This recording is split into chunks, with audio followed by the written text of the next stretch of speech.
చెప్పమ్మా, పెళ్లి మీద నీ నిర్ణయం ఏంటి?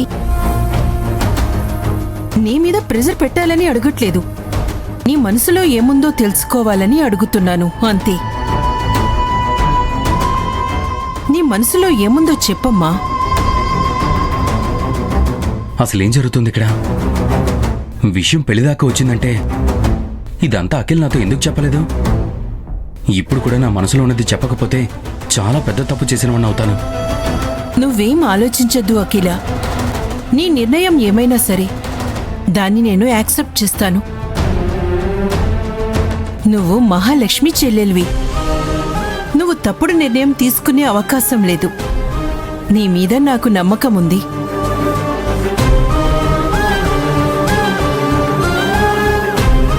పైగా అమెరికా సంబంధం నీకు తెలిసిన ఫ్యామిలీనే, ఎందుకు వద్దంటావు చెప్పు?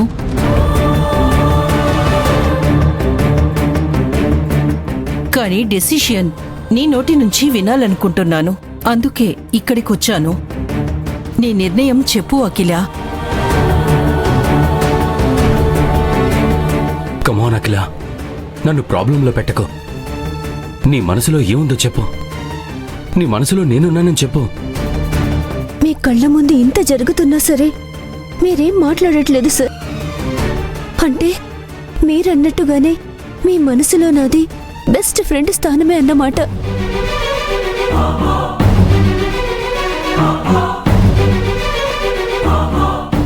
ఇంకా ఏం ఆలోచిస్తున్నావమ్మా? మ్యారేజ్ గురించి నీ ఒపీనియన్ ఏంటో చెప్పు. నీకంతా ఓకే కదా?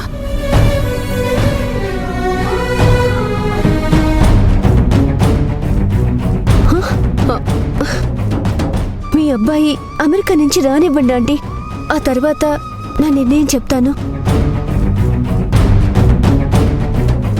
ఇది మాట అంటే నాకు చాలా సంతోషంగా ఉందమ్మా. నీ మనసులో ఉన్నది తెలుసుకోవాలనే నీకోసం వచ్చాను.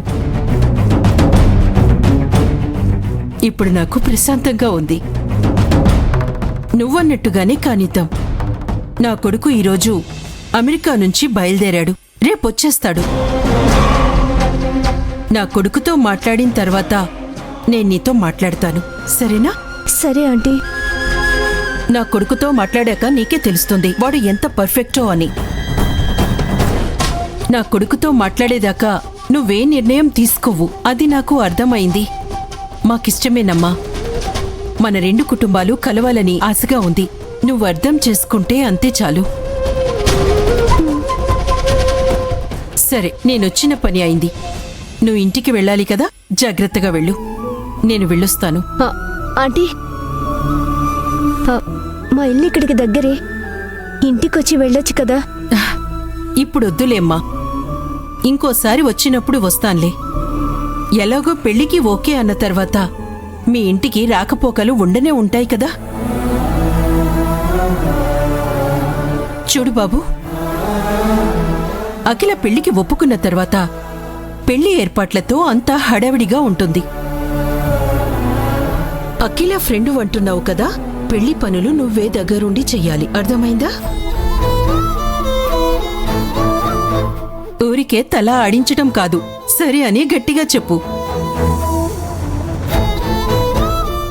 అసలే అఖిల వాళ్ళింట్లో మగవాళ్లు ఎవ్వరూ లేరు.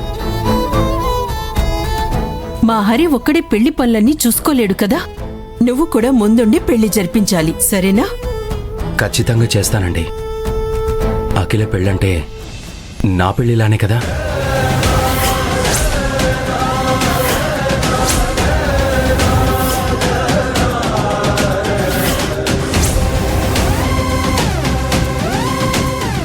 అదేంటయ్యా అలా చెప్తున్నావు? నీ పెళ్లి ఎందుకవుతుంది? అఖిల పెళ్లి వేరు, నీ పెళ్లి వేరు. కాకపోతే నీ పెళ్లిలో ఎలా కష్టపడి అరేంజ్మెంట్స్ చేసుకుంటావో అలాగే అఖిల పెళ్లిని కూడా బాధ్యతగా తీసుకుని అరేంజ్మెంట్స్ చెయ్యి. అంతేకాని తన పెళ్లి నీ పెళ్లి ఒకటని చెప్పకు. అలా చెప్పకూడదమ్మా. నేను చెప్పింది బాగా అర్థమైంది కదా? అర్థమైందండి. పెళ్లి ఫిక్స్ అయ్యాక తోరణాల దగ్గర నుంచి కళ్యాణ మండపం దాకా, భోజనాల దగ్గర నుంచి అప్పగింతల దాకా పెళ్లిలో అన్ని పనులు నేనే చూసుకుంటాను.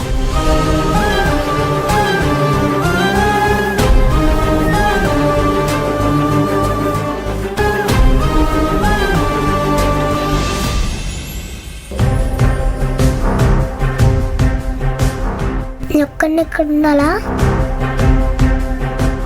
నాతో పాటు మీరు కూడా ఉంటారు కదా?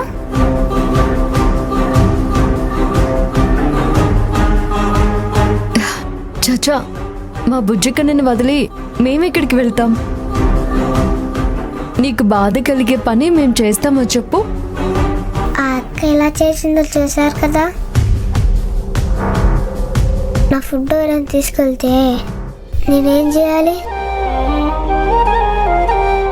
అప్పుడు మిమ్మల్ని పిలుస్తాను, ఓకేనా? నీకు ఏదైనా కష్టం ఉంటే మాకు ఒక్క ఫోన్ చేస్తే చాలు, మేము వెంటనే వచ్చేస్తాం నాన్న. గుడ్ బాయ్ కదా. ఇదిగో ఇక్కడున్న వార్డెన్ అంకుల్ కూడా చాలా మంచివారు. నీలాంటి గుడ్ బాయ్సే ఉంటారు. మీరందరూ హ్యాపీగా ఒకరిదొకరు షేర్ చేసుకొని తినొచ్చు, ఓకేనా? అవునా? అయితే అక్క ఎందుకు అలా చేసింది? ఏదో తెలియక చేసింది నాన్న. నువ్వు చూస్తూ ఉండు, ఆ అక్కే నీకు బెస్ట్ ఫ్రెండ్ అయిపోతుంది. తర్వాత గుడ్ గర్ల్ లా మారిపోతుంది. నీకిక్కడ మంచి ఫ్రెండ్స్ దొరుకుతారు. ఇంక లోపలికి వెళ్దామా?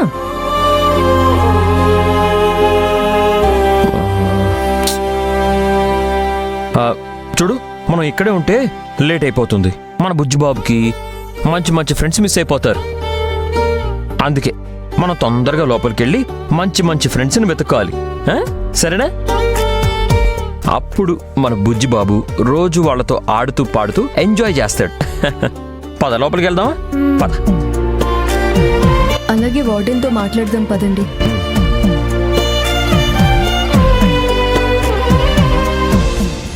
సార్, నమస్తే సార్, మీరా? ఇలాంటి మంచి పని చేయడానికి మీలాంటి వాళ్ళు తప్ప ఇంకెవరు వస్తారు సార్? సార్, నేను మీ బ్యాంక్ కస్టమర్ని సార్. అదే సార్, ఆ రోజు ఏటీఎం కార్డు పోయిందని మీ దగ్గరకు వస్తే మీరు ఆ కార్డుని బ్లాక్ చేసి కొత్త కార్డు వచ్చేలా చేశారు కదా. అదే సార్, ఆల్మోస్ట్ 2 ఏళ్ల క్రితం జరిగింది. మీకు గుర్తుందో లేదో? ఓ మీరా, గుర్తొచ్చింది. ఎలా ఉన్నారు? మీలాంటి వాళ్ళ దయ వల్ల ఏ టెన్షన్ లేకుండా హ్యాపీగా ఉన్నాను సార్.